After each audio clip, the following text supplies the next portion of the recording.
Feel free to come ask me at the end of our tour. I just ask that everyone remain seated with your arms and legs inside the train carts at all times, with the doors left open as they are, as we can pass quite closely to some fences, shrubs, trees, and bushes. Up first, on your left-hand side, that is what we call the raptor roost. Now those guys can be found all over the world, but are not very common here in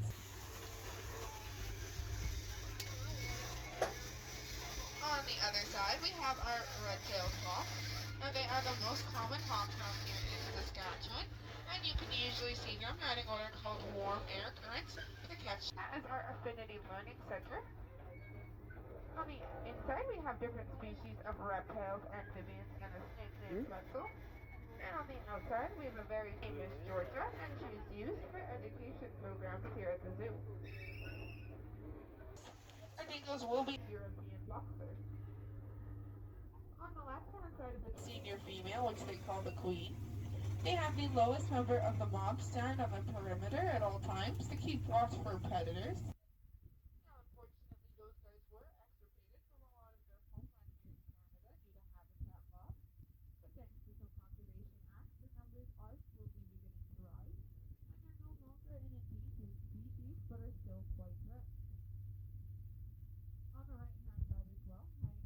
On the right-hand side, this is where our two grizzly bears live, Coda and Mistea. Now they came to us.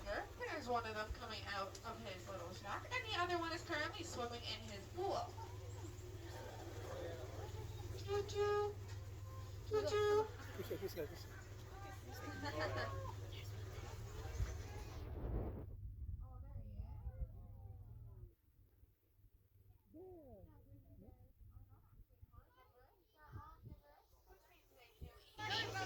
70% of their diet is actually vegetation. So they give birth to their kids in the middle of winter. For the babies, then wean off the mother's family on loan to us from Quebec. Here, because their enclosure back home is currently being renovated and they needed a place to stay. There's a male and a female. I do apologize if some of our animals are not out today, as it is quite hot once their enclosure is all done. On the right-hand side, these are our two bald eagles, Johnson and Juno. One is in the middle of that enclosure, and one is on the left-hand side, perched on a horizontal branch. And they don't actually get those white heads or those white tail feathers till they're approximately 5 years of age. Before that, they are all brown and can easily be mistaken for a hawk. Now, if you take a good look at them, you can probably tell that they're not actually bald. Late last summer, and has been a hit ever since. That the dingo is a part of an expansion to do at the zoo. On the right-hand side, that's a row of pear trees and a row of crabapple trees. Now, before we were the park and zoo, we were actually a forestry farm and tree nursery. So this whole place used to be covered in different kinds of trees that we would grow, cultivate, and ship all across North America. Build shelter beds. By 1972, we had officially become the Forestry Farm Park and Zoo. We had shipped over 140 million trees all across North America. That's a row of fir oak trees. Now these trees are very important to the squirrels and the geese that live around the zoo, as they drop different kinds of nuts and acorns for them to feast off of before their winter migration and winter hibernation. Old and is used for education programs here at the zoo. Now a zoo parent was walking him, so I'm not sure if he's hiding in his shack. This is where our male mountain goat lives. His name is Whistler.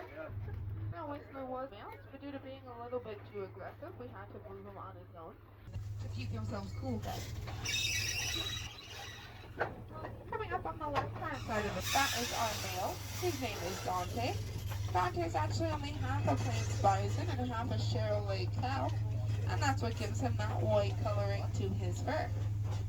And they are the largest land animals in North America and can weigh up to 2,000 pounds. Now, before European settlers arrived in North America, but after only 20 years, their numbers were almost extinct.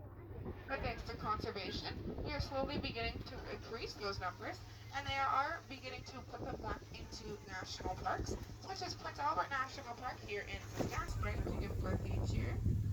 This time they had four, and you can usually see them snuggled up next to their moms on that rock pile. Now coming up, these guys are not antelope kilometers per hour, so they are very fast.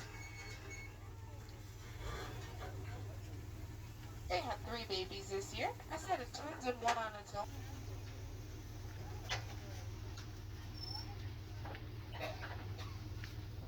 Now woodland caribou are a very unique species of deer, as both the males and the females can grow antlers.